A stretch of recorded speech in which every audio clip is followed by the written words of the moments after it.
I'm just deeply grateful for Gabe, for David Kelly, there you are, for Samri, for the Wellness, Wellbeing and Resilience Center, for the Donald Dunstan Foundation. I just quite honestly can't express my gratitude enough. I felt like I've just been in this beautiful cushion of hospitality for the last 3 weeks along with my wife, and we truly are grateful for this experience. And the experience hasn't just simply been, let's go to a different country and meet people and interact. It was really, truly learning and experiencing and feeling the warmth of a city that focuses on well-being. I've learned a great deal from being here, and I want to thank all of you for making this possible. I'd like to start out, because I'm a professor, I have to talk about old dead white Greek philosophers. So I guess I'm going to start with Socrates. Socrates said something very famous. He said that the unexamined life is not worth living. We're going to talk a bit tonight about how to examine one's life, how to examine other organizations' lives. And you might notice on the left here, there's a picture of a person with his head down. That's Plato.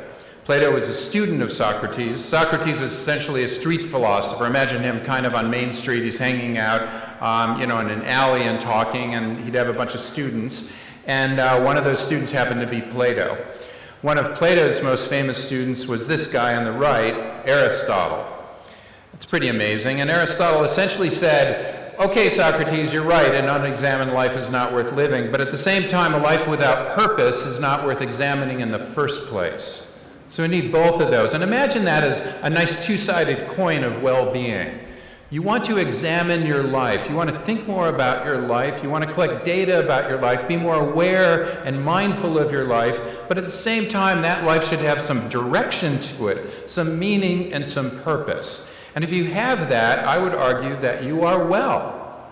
Now, right now, in this society, we are able to help people live longer. We're able to help people manage their disease much better than we were in the past. Are we able to help people be well? Have we focused on well-being? One of the things that I was really attracted to about this 3-week visit was the fact that the Wellbeing and Resilience Center focuses on this. They want to scale well-being. They want to democratize well-being. They want to help people change their lives through well-being. And that's what I so appreciate the Wellbeing and Resilience Center through SAMRI of doing. I want to start by talking a bit about purpose. And you may be wondering, what does purpose mean? What does Vic mean by purpose? What do scientists refer to as purpose? What did Aristotle mean by purpose?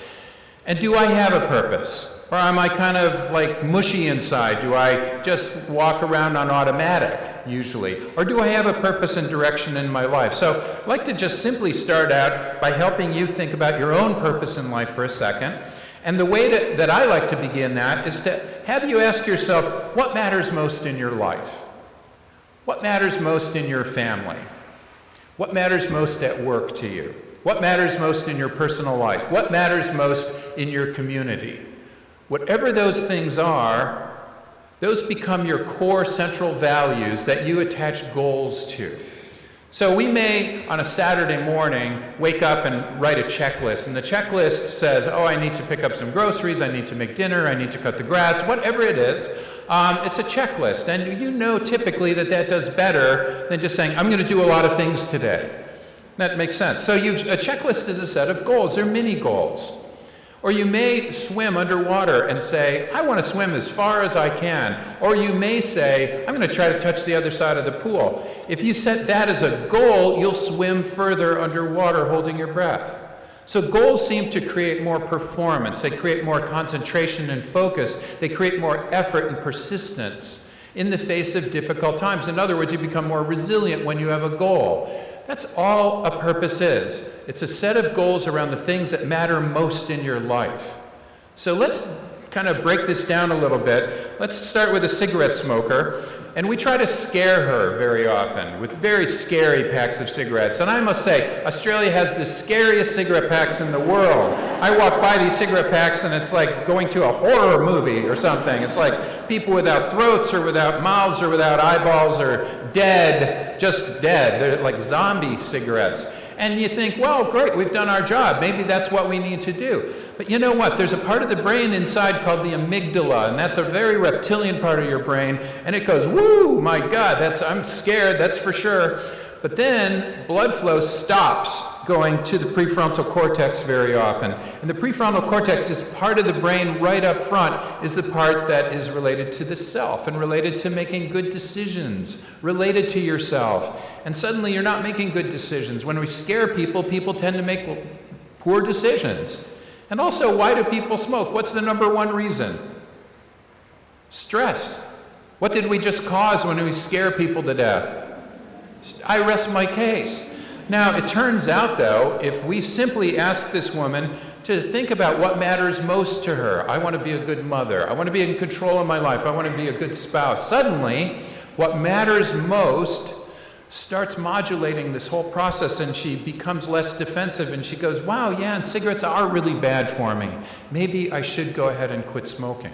But not because she wants to live longer necessarily, or avoid death, or avoid disease, or avoid her eyeball falling out, or whatever the cigarette pack is telling her will happen, but much more because something matters most to her. And she's focused now.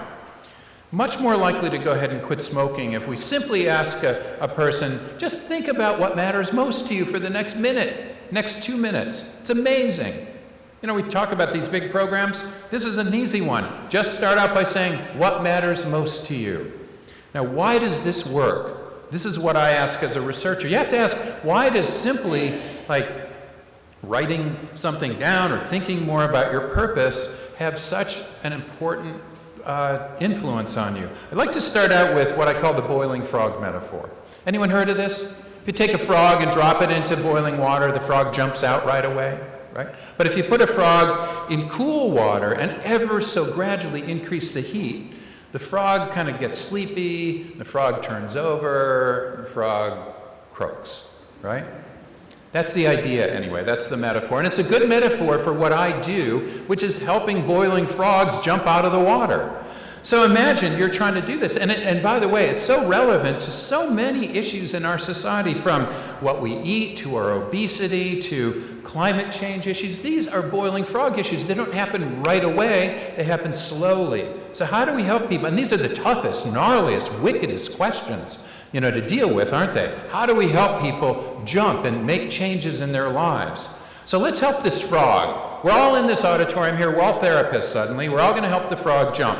What would we do? We could put a sign up on the outside of this glass pot to get the frog out. It would make so much sense if we just said, frog, you're going to die. If you don't jump out, you will die. It makes so much sense to scare the crap out of the frog, right? But what would the frog do? The frog right away might go, right?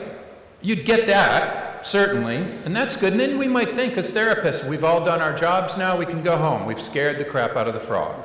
And the frog will undoubtedly jump by the time we get home. But instead, the frog would very likely be saying to himself, what do you know? Are you an expert on boiling water? Have you been in boiling water before? Have you been an alcoholic before? Have you been overweight before? Have you been under the stress I have been before? Etc., etc., etc. I know other people who are in much hotter water than me. I know cigarette smokers who've smoked enough cigarettes to go to Mars and back, if you lined all the cigarettes up. And then finally, they were 97 and they were walking to work through 3 feet of snow in Michigan. And because they're still working, because they're so healthy while they were smoking. And then finally, they were hit by a bus. And then even after they're hit by a bus, their lungs were still working after they were dead. They had to stomp out their lungs because they were so healthy. We all know people like that, and we think about that, right? So we all get that. Why? Why do people do this? Why are they so defensive about this? Well, this idea that the frog is inside this water and looking through a pot is very reminiscent of what psychologists call the ego. And the ego distorts the truth. The ego distorts reality. And by the way, the ego isn't all that new. The Buddha talked about the ego and the need to rise above the ego, or to be able to see clearly through that ego. So the real question is, why does thinking or writing about these important core values, these things that matter most to us, reduce our defensiveness and get us to jump? And this is an amazing study that looked at this, and this is their result. Study in concert with previous research suggests that values affirmation, thinking more about what matters most, reduces defensiveness via self-transcendence. What does that mean? What does self-transcendence mean? Well, let's go to Abraham Maslow. Anyone familiar with Abraham Maslow, the father of humanistic psychology? Abraham Maslow created this pyramid, this hierarchy of human needs. And at the bottom were physiological needs, of course. Next to that were safety needs. We need to be safe, of course. Then we have social needs. We need to be connected with other people. We have esteem needs. We need to feel pretty good about ourselves. And then finally, the peak of Maslow's hierarchy was self-actualization. Now remember, Maslow was the psychologist of the year forever throughout the 1960s. He was the most famous psychologist that existed on Earth. And he would talk about these peak experiences, the need for people to, and how great it is to have a peak experience in reaching your own human potential. And it was all about you, and it was climbing Mount Kilimanjaro or winning a triathlon or getting a personal record there. It was all about you. And this is perfect for the me generation, wasn't it? The 1960s generation, which I was part of, was all about me, and Maslow spoke to me. You know, it's all about your self-actualization. And then a guy named Victor Frankl came along in his life, and Victor Frankl had gone through 3 concentration camps, and he'd seen a lot of people die. He was the physician prisoner in these 3 concentration camps, and he saw people very often die. If they weren't murdered outright, they were just often losing their purpose in life, and then they were dying.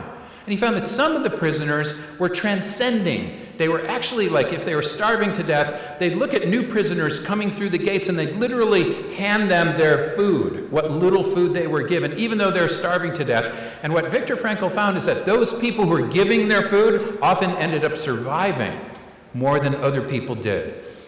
And they maintained a purpose and meaning in their lives to help other prisoners, to maintain some semblance of humanity in a concentration camp.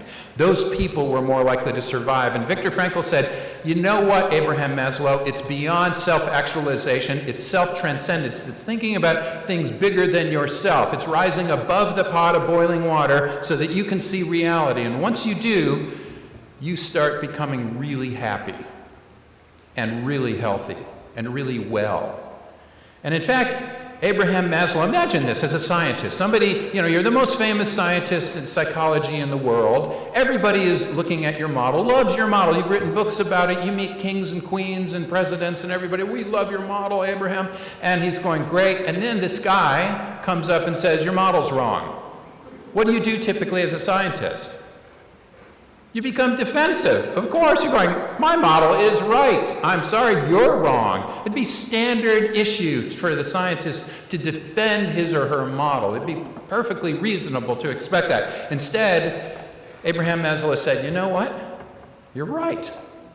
I hadn't even thought about that in that way. And so Abraham Maslow actually spent the last couple of decades of his life studying self-transcendence. And this is what he found. He said transcenders find it easier to transcend the ego, the self, the identity. It goes way beyond self-actualization. And then he was asked, are these people happy? Are these self-transcenders really happy? And he said, well, yes and no. It's kind of interesting. He said, and he interviewed a lot of transcenders, people who he considered transcending. He said they're not always happy because of this. They see a contrast between what actually is and the ideal world. They see it easily. And they get frustrated because it's so easily attainable, that ideal world. This is what I see Don Dustin doing. That's what I see Gabe Kelly, David Pearson, other people in this room. I see them transcending because they see the world as it could be, that it could be ideal, and they're frustrated. They're not always happy because they see what it really could be. They may have just a raucous time, a great time, but at the same time they understand that they need to be grateful because they look out there and say, the world could be a lot better than it is right now. So that's really important. And by the way, we can go back to Aristotle, who said there are 2 kinds of happiness. There is what we call hedonic happiness, and we probably understand hedonism, right? That's pleasure. So we love good wine, good food, good sex. We'd love to be at Disney World maybe, or a Kangaroo Island, which is awesome, or a lot of other places. We love pleasure, right? We love a spa, we love a massage, we love all those things. We get it. And Aristotle said that's totally fine. It's not bad to think about those things. It's fine. But that in and of itself, all those material things you're going to get are not going to make you deeply happy, oddly enough. What will make you deeply happy is what he called eudaimonic well-being. And by eudaimonia, let's look at the root word here. It's daemon. And I loved our first speaker talking about Aboriginal thinking and philosophy, who said, we are born perfect. That's very special. That's very important, because the Greeks thought that too. The Greeks, as well as the Hindus, believe deeply that you have perfection inside you at birth, and that we need to keep that at birth. And the Greeks call that the daemon, the true self, or the true God-like self that's inside of you. And when we're in touch with that God-like self, eudaimonia, he called it, when we are eudaimonic, we are deeply happy. Deeply well in spirit. And that's the best thing to be. Much better than just being at Disney World or having a great massage. So Socrates, by all accounts from his students, not a lot is known about Socrates, but what is known is that he is a pretty physically ugly person. He was pretty ugly, by all accounts. This painting by David doesn't do him justice. He was an ugly dude. All his students said that, but what they also said is, while he is physically ugly, he was amazingly beautiful inside. And his students likened him to these Greek sculptors that had they'd make these terracotta busts. And if you just tap the terracotta bust, inside was this golden figurine, and they called the golden figurine the daemon, the inner true self. And they said, Socrates is like that golden figurine. It's like the daemon. I lost my own daemon. I lost my own purpose, lost my own meaning 7 years ago when my daughter Julia passed away. She was born healthy, and she liked to say, I was a 10 out of 10 when I was born, and she was.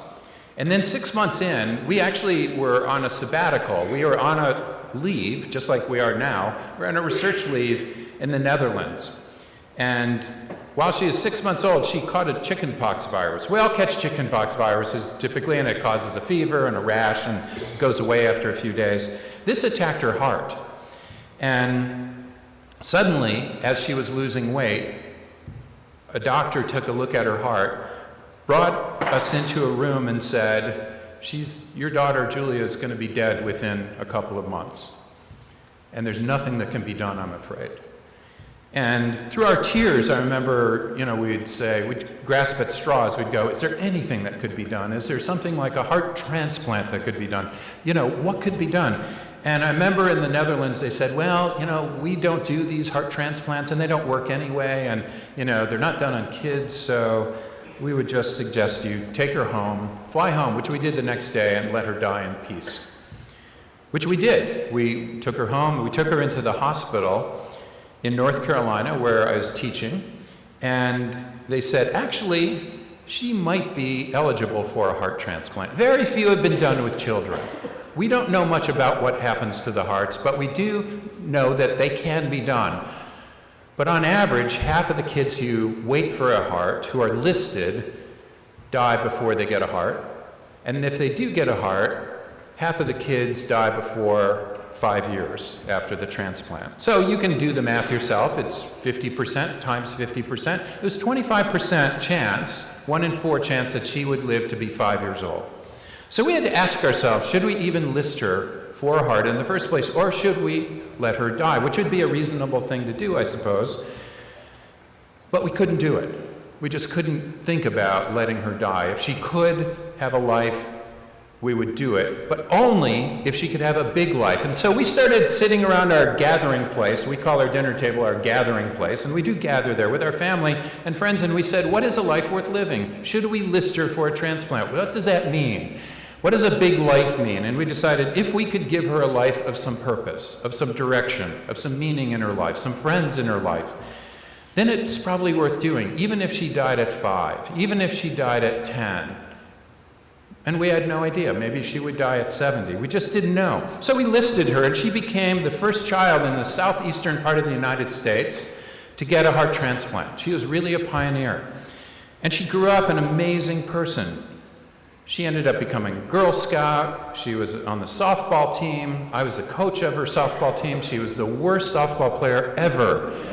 She never got a hit for 2 straight seasons. And when she finally did, I went, oh my God, Julia, you got a hit. That is so incredible. And then I started thinking, why am I just celebrating her hit? I should celebrate everybody's hit. And gradually, my wife and I, who is here, Jerry, we started realizing that in living her life as a big life, as if every day might be her last day, we kind of thought, why don't we live a life like that? Why don't we travel more? Why don't we experience life? Why do we exist on empty or on automatic? Why do we just do the same old without thinking about our life a little bit more?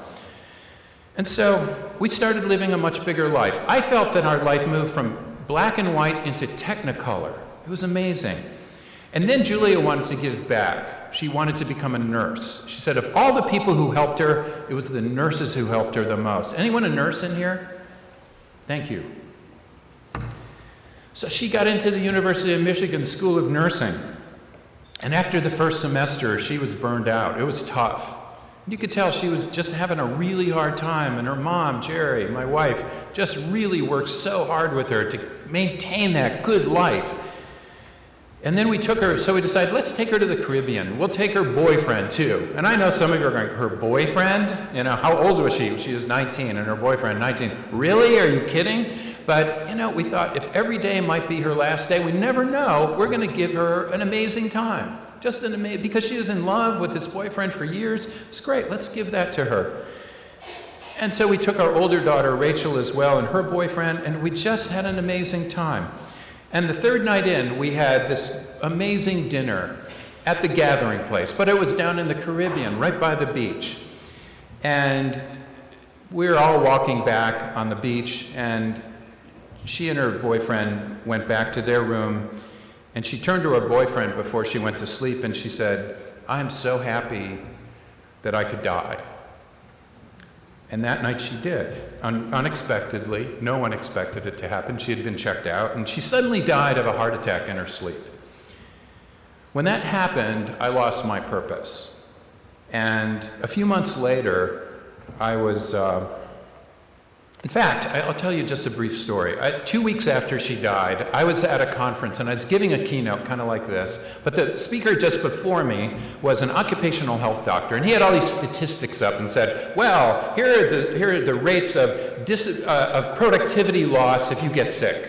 So if you get these different illnesses, you lose this amount of productivity. And then if your spouse gets sick, you lose this amount of productivity with these different illnesses. Or if you have a child who gets sick, you lose this amount of productivity. Had all these stats, one slide after another after another. And then finally he had this slide and said, but if you lose a child, you never become productive again. And I was the next speaker.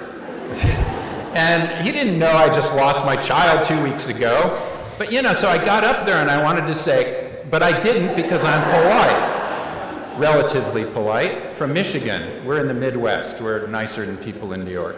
So anyway, I thought, wow, I don't really know, to be honest, whether I'm going to be productive again. And 2 months after she died, I found myself out in Lake Michigan, 2 miles out at 5:30 in the morning.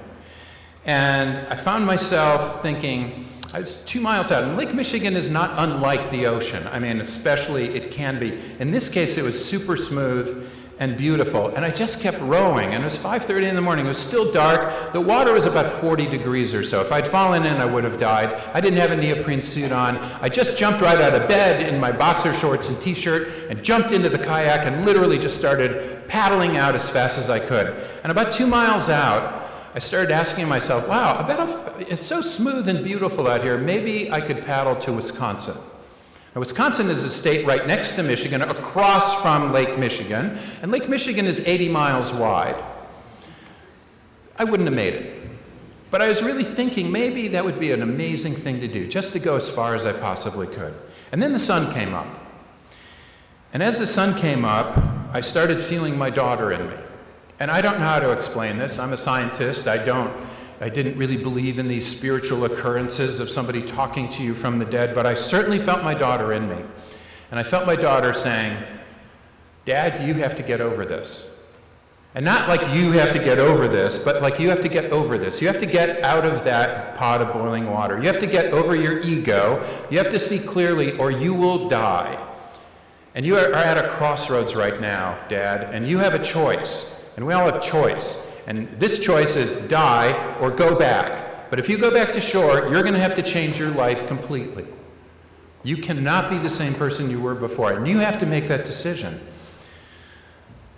Before I go on, I want to tell you that I asked the illustrator of this to make me look thinner and more handsome than I really am. And he said, well, it's your book, dude. Fine, whatever you want. But I did ask the illustrator to make my daughter, Julia, look exactly the way she was. And so this is Julia. So Steve Jobs, when he was giving a commencement address at Stanford University, he was dying of pancreatic cancer. And he said this. He said, death is very likely the single best invention of life. He said, it's life's change agent. Can you believe that? We don't like to think about our death. We don't like to go to movies that have the hero dying in it. We always have the hero dying maybe, but then coming back to life somehow. And, nice music at the end. We feel somehow good in this comic book movie that happens. We don't want to watch people die. Never want to watch children die. So he said this odd thing, but it really struck me that the death of my daughter changed my life completely. It was life's change agent. I was here, and suddenly I had a purpose. And when I came back to the beach, I said, I need a new purpose. And so I spent a lot of time recalibrating my new purpose, repurposing my life. And this is what it is, to enjoy love and beauty. That's my personal purpose. To be an engaged son, husband, father, and grandfather. To teach every student as if they're my own daughter, Julia. That means I have 1,200 Julias. That's a lot of Julias. That's a lot of students to be dealing with. Finally, to help over 1 billion people find purpose. Now you may be going, really? You serious? 1 billion? That's a lot of people. So I wrote a book. Well, 1 billion people haven't bought it yet. We'll see. Who knows? Wrote another book as a graphic novel. You've seen some of it. Hopefully more people will get that. Very importantly, though, I thought maybe moving electrons around would help. In other words, building an app. And I thought, what would Viktor Frankl do now? Rather than writing the wonderful book, Man's Search for Meaning, maybe he'd write a book, but I thought maybe he'd also create an app. A purpose therapy app. A way to help people find purpose in their life. And if it's okay, I'd like to show you a quick 1-minute video that describes what we've done. And I'm not here to talk all about this app, but I'm going to talk about it very briefly, if that's all right. We're each on this planet for a brief time. Why not make the most of it? Welcome to Jewel, your personal digital life coach. Here's how Jewel works. Picture your life as a small sailboat. Jewel focuses on 3 factors that help you live for what matters most. Your energy, willpower, and purpose. That big life goal you've always wanted to pursue. Working with Jewel, you record how each day went. How much energy you had. Your willpower. Along with 5 factors key to living a purpose-fueled life. Sleep, presence, activity, creativity, and eating, or space. You can also add 2 outcomes of your own to track, really anything you like. Jewel then takes it all, combines it with numerous environmental factors, and runs everything through a powerful analytics engine, seeking out more distinct patterns of influence. Chart daily to open all of Jewel's unique features. It takes 15 days. The more you use Jewel, the more helpful it becomes, giving you a suite of tools to improve your life. The Daily Jewel. Tailored daily advice offering just the right help at the right time. Are you on target? Goal setting based on your behavioral patterns. What makes you tick? Analyze the factors that most influence your daily life. My Outlook. Accurate predictions for the coming day along with personalized advice. Now, how about an added bonus? Purposeful people are more likely to have stronger immune systems, live longer, have have a lower risk of stroke, Alzheimer's, depression, heart attacks. They even have better sex. Welcome to Jewel. It's purpose in your pocket and your digital life coach for getting the most out of your time here on Earth. So with Jewel, what we're trying to do is help people find purpose in different domains of their life, their work, their family, their community, their personal purpose. It puts all that together. But Aristotle said this. He said, excellence is not an act. In other words, having a purpose isn't just good enough. Now I can go to Disney World. I have a purpose. Good for me. It's about living in alignment with your purpose every day, almost as if you are a boat and you need wind in your sails. You need this energy or vitality every day. You also need a rudder or self-control, but even with a rudder and self-control, you need a harbor. You need this overall purpose in your life. Seneca, 2,000 years ago, once said, doesn't matter how much wind is in your sails if you don't have a harbor. We all know people who have a lot of wind in their sails, right? But no harbor. We call them annoying people. Oh, I want to do this, I want to do that. They have a lot of energy all the time. Get a purpose, get a direction. We have children all the time who have a lot of wind in their sails, but no harbor. What do we call them? ADHD. What do? We put an anchor on their boat. Are we nuts? As first course of therapy, we just give them a drug and say, oh, slow down, you can't move anymore? Why not try to find a purpose? Every entrepreneur I've ever met had some degree of ADHD as a kid and often as an adult. All they did is find a purpose, and then they're spit out like a watermelon seed. So we also, in this Jewel program, ask people how closely aligned were they with their personal and their family and their work and their community purposes. And they're able to just take their finger and move that over. Or it's also online on the web. So we can look at whether you are a workaholic. We can look at whether you're super attached with your family and your work and have a nice balance. But in order to have balance, we've discovered that while you need a good purpose, and that's important, a transcending purpose bigger than yourself, you need energy and willpower, and those things connected start really helping you out.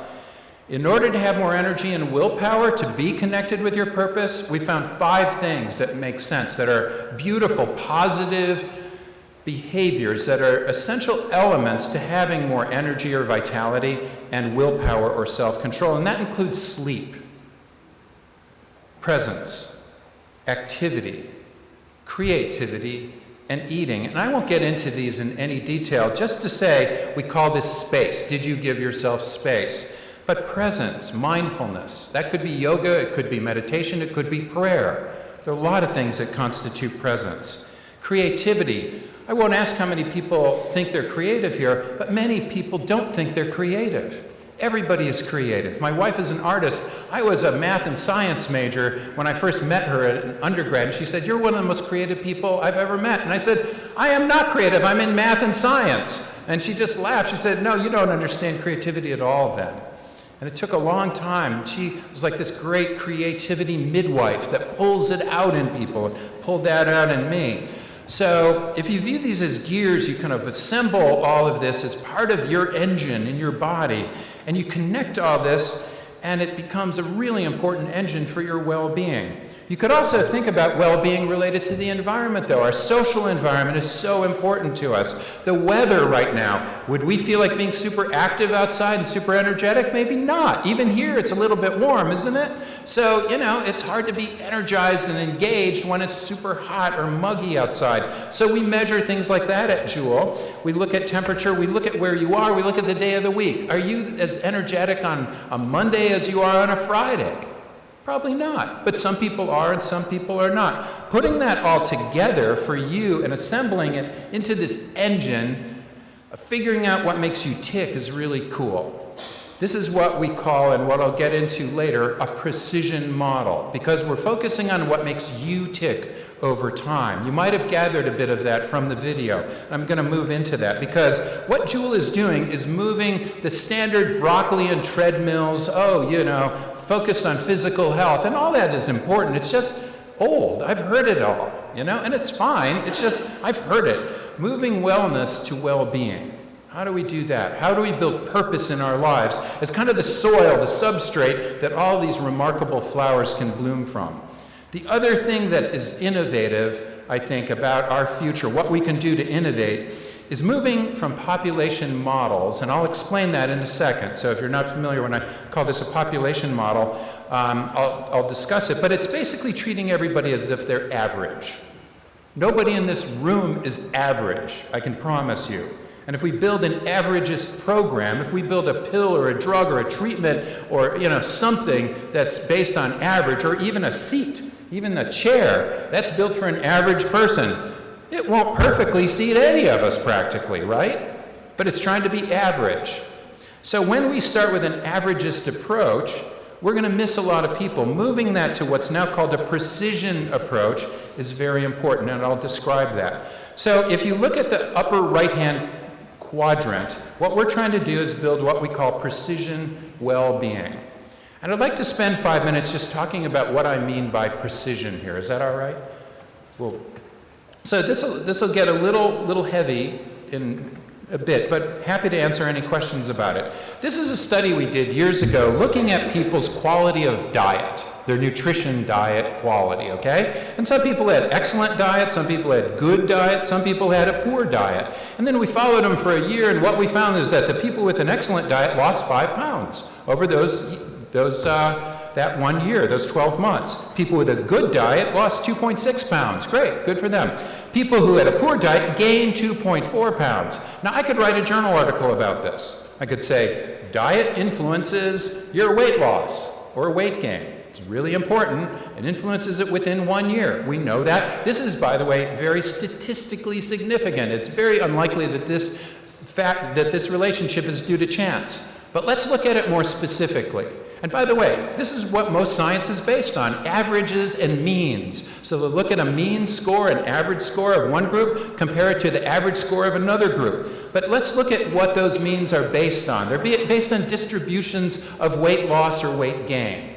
Okay, and that's what what's called a normal distribution is based on. So we can actually apply a normal distribution curve to each of these. We could combine them, and what we find is that there's not a lot of difference between an excellent, a good, and a poor diet in terms of weight loss. There's tremendous variation there. No one is average. Even though I could publish an article in JAMA, the Journal of the American Medical Association, about this, relationship, because it's a pretty nice, strong relationship, I wonder what this person should be told. Because some people who had an excellent diet gained weight, and some people who had a poor diet lost weight, and lost a lot of weight. Is this making sense so far? It's bothersome to scientists when you see so much variation, and you don't know what to really say, because you say, well, on average, yeah, it's true, but you're not average. What do we do? So we always base things on, or typically in science, we base things on these averagist types of research studies, at least in my field of public health. So if we take that and figure out, okay, what do we do with this population? Typically we might say, what happens to them when they have a good diet? Well, some people do really well, some people do poorly, and some people don't gain or lose any weight. They're about the same. What if we started with that model, but then took a look at the individual, and then we start collecting more data from that individual, looking at how they eat specifically and what their weight is at every point in time, maybe even every week or every day for that matter. And as you continue, that person's model, what's making them tick, becomes more important than a population model. Is this making sense? So gradually, we're moving from a population model to a model of just you. In medicine, we call this precision medicine. So we could do this, for example, with this woman. We could also do it with this guy. And we find that this guy actually isn't influenced by this great diet. Not at all. So that's really important. Then we could tell this guy, actually a good diet is not that important to you in particular, but to this other person, it's super important. This is, again, what we call precision or precision medicine. We can think about this in terms of well-being, too. So Jewel is a precision well-being program. As we have all this access to data now, the cloud you've been hearing about, biometric devices you've been hearing about, all sorts of ways now of collecting information from people, we can start assembling it and learning more about you and getting smarter and smarter and smarter about you over time based on you, not based on an average. That making sense? So this is something that's very important. And these two things, moving wellness to well-being and moving population to precision and getting in that upper right-hand quadrant is really new. That's an innovative field where we're going to see a lot of new work.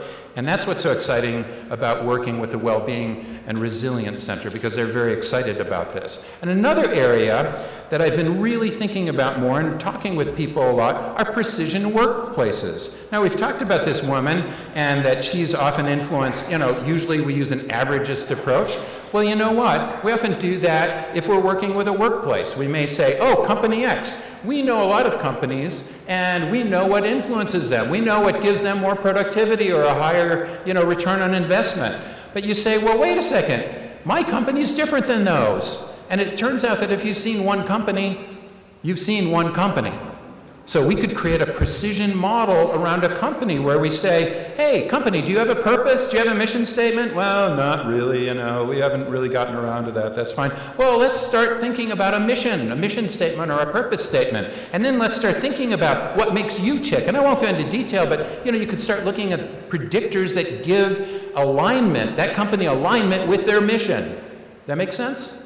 And you start putting all that together, and you build a model, an engine for that company. Now, purpose-driven companies, it turns out, do really well, especially if they're revenue-transcending purpose-driven companies. Think about a company almost like being a big boat that has a lot of people in it.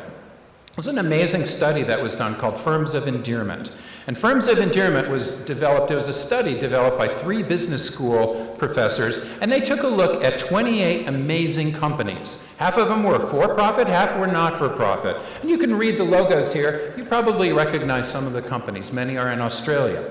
And they said, these companies, we selected them because they have a revenue-transcending purpose. In other words, not always just into the quarterly report and just into shareholder value. They recognize that if they focus on their customers, on their community, and on their employees, we will make more revenue. At least that's the theory. So they wanted to test out the theory, these 3 business school professors. So they compared the Firms of Endearment against the S&P 500, the Standard & Poor's 500, and they compared that against good to great companies. There's a book called Good to Great, and they took companies and followed them, and those companies were selected based on their financial prowess and their leadership prowess. But for example, one of them was Philip Morris. It's hard to think about Philip Morris cigarette company having a self-transcending purpose. Now, they would argue with me. In fact, if the CEO of Philip Morris was here, he'd hit me, I'm sure. But I would argue with them that maybe he doesn't have that real revenue-transcending purpose. So anyway, those are the kind of companies that were picked for good to great. And then they followed them for 18 years. And here's what they found. At first, the good to great companies were kicking butt.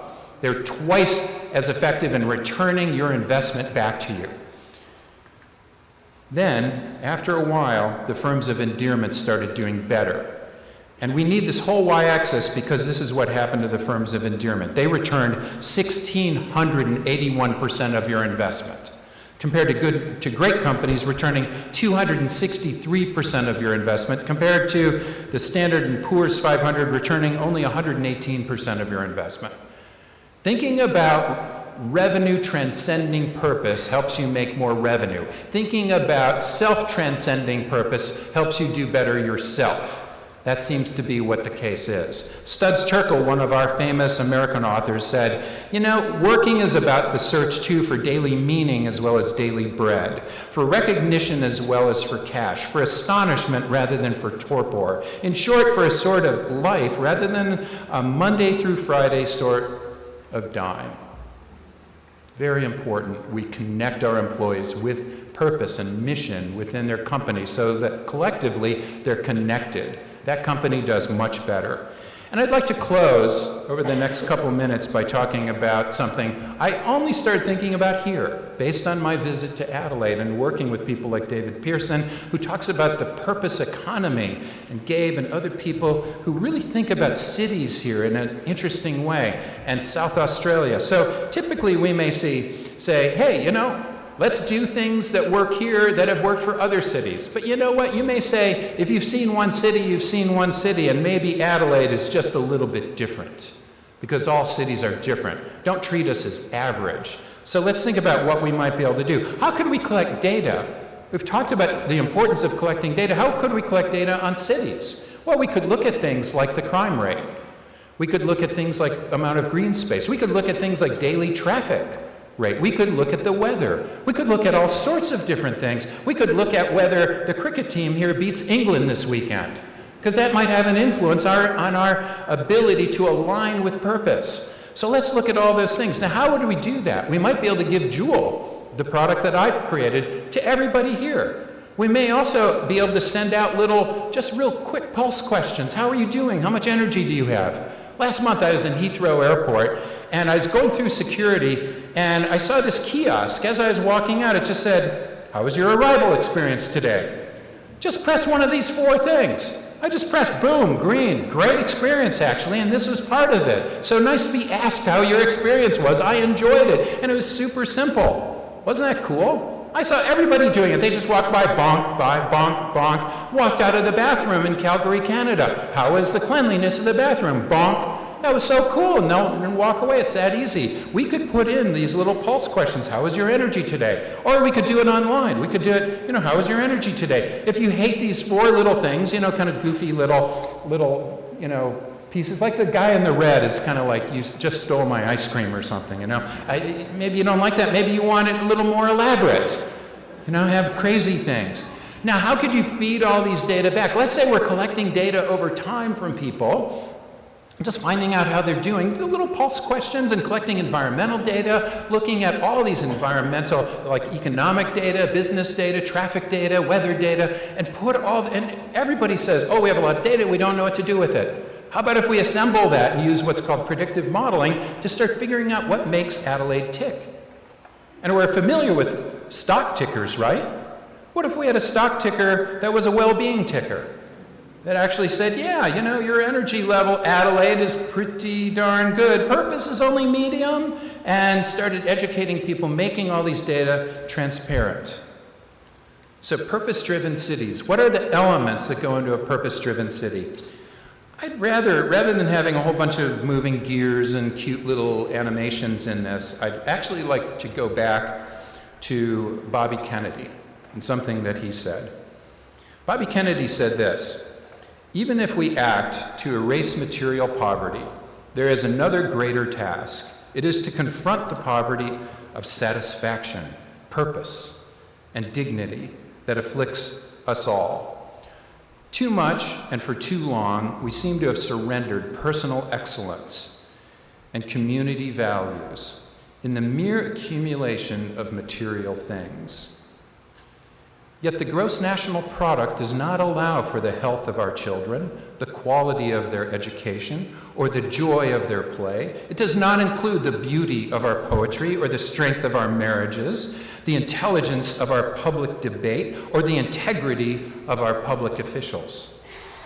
It measures neither our wit nor our courage, neither our wisdom nor our learning, neither our compassion nor our devotion to our country. It measures everything, in short, except that which makes life worthwhile. And it can tell us everything about America except why we are proud that we are Americans. All those things that I mentioned could be metrics that are collected on a regular basis and fed back into what makes Adelaide tick, because this is what Bobby Kennedy closed on. If this is true here at home, so it's true elsewhere in the world, especially here in Adelaide, who, in my mind, are the leaders in the world in well-being. I'd like to close by reading the very last page and a half from my book, Life on Purpose. If you do buy it, it's not like a spoiler or anything, so don't worry. In the summer evening, I settle into my kayak and paddle out onto Lake Michigan. Watching the sun melt into the calm water, I still feel Julia in me. She's in my loving kindness meditation. We look at the sunset together and smile, and I wish her peace and happiness. Lately, the family portion of my purpose, to be an engaged husband and father, has required an important revision. I've added, and grandfather, with the birth of Madeline Julia. My daughter, Rachel's new baby. That's one of the nice things about life. Like family, like compassion, like understanding, like a rubber band, it can be wonderfully elastic. The line in Lucretius's poem on the nature of things is as relevant now as it was over 2,000 years ago. While some are ascendant, some recede, and generations are renewed again in a brief space, passing life's torch like relay runners in a race. Thanks to a numerical coincidence, my teaching career blesses me with a poignant gift. Every year I'm blessed with a new crop of students who are just the age that Julia reached at the end of her brief, big life. I enjoy watching each succeeding generation ascend with a commitment to finding purpose in their lives. 5 years before, at this very place on Lake Michigan, I wasn't thinking and wasn't caring about myself or anyone else. Then I felt Julia telling me that if I was to survive, I'd need to get over myself and live for what matters most. I found a breeze at my back and a gentle current, and I know what harbor to make for. I have a lot to do before I die. And you, Adelaide, have a lot to do before you die as well. Thank you very much.